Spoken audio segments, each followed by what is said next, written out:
Stop 7, Block 4. As you walk down the road, you will come to Block 4, which can be, depending on the season, hard to pick up through the tree growth. You can either listen to the stop as you walk past or take time to access a trail or two that branch to your left and will allow you a better view, or if interested, you can take a trail off the road allowing you to walk down to the base of Block 4, where you can better appreciate the size of this emplacement and the anti-tank ditch. Most of the southern slopes of the fort, which runs parallel to the road, were protected by these 12-foot high walls, deep moat, barbed wire, and anti-tank obstacles. Sited in the deep anti-tank moat on the southern edge of the fort, Block 4 was equipped with two 60mm anti-tank guns, along with two searchlights and two machine guns. The approach to the fort across the farmland to the south were blocked by barbed wire and heavy steel tetrahedral anti-tank obstacles. Many of these items from the Belgian fortress eventually found their way onto the English Channel beaches as German defenses against Allied invasion. Blockhouse 4 also had an armor observation dome on the top of the casement. It had a crew of 4 NCOs and 22 soldiers. Block 4 was typical of most block encasements. Their main purpose was to protect the outside of the fort from ground attack, protecting the valuable artillery assets found within the fort perimeter. They were seen as no threat by the Germans in completing their main mission, silencing the artillery guns. The main threat from the blockhouses were the observation domes that would allow the Belgians to view German movements on top of the fort. The dome on Block 4 was therefore a target.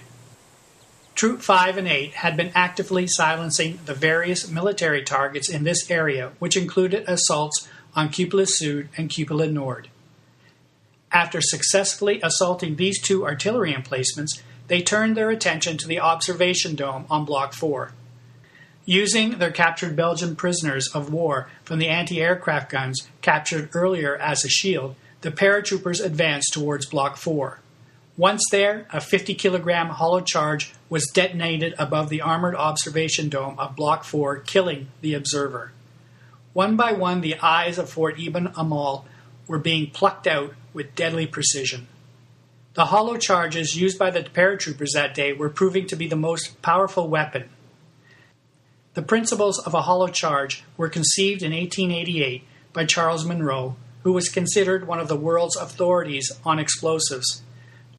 During his experimentations on blowing up safes, the hollow charge worked by allowing a conventional explosion to create a jet of high pressure immediately on detonation. This generates a tremendous penetrating capability using a relatively small charge. The pressure created by the explosion would generally blow a 1-foot hole in the objective and kill anyone inside.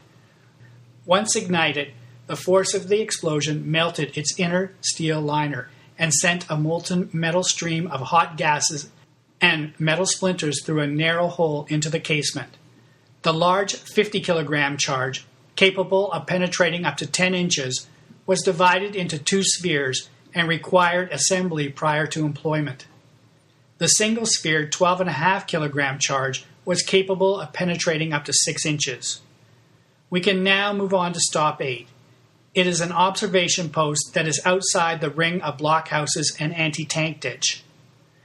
From the farm road that you are on, proceed until you come to the tree line and the road goes left and right. Take the right road and follow the road, and eventually you will curve to your left, taking you out to the Albert Canal. As you turn right, begin listening to the information for Stop 8.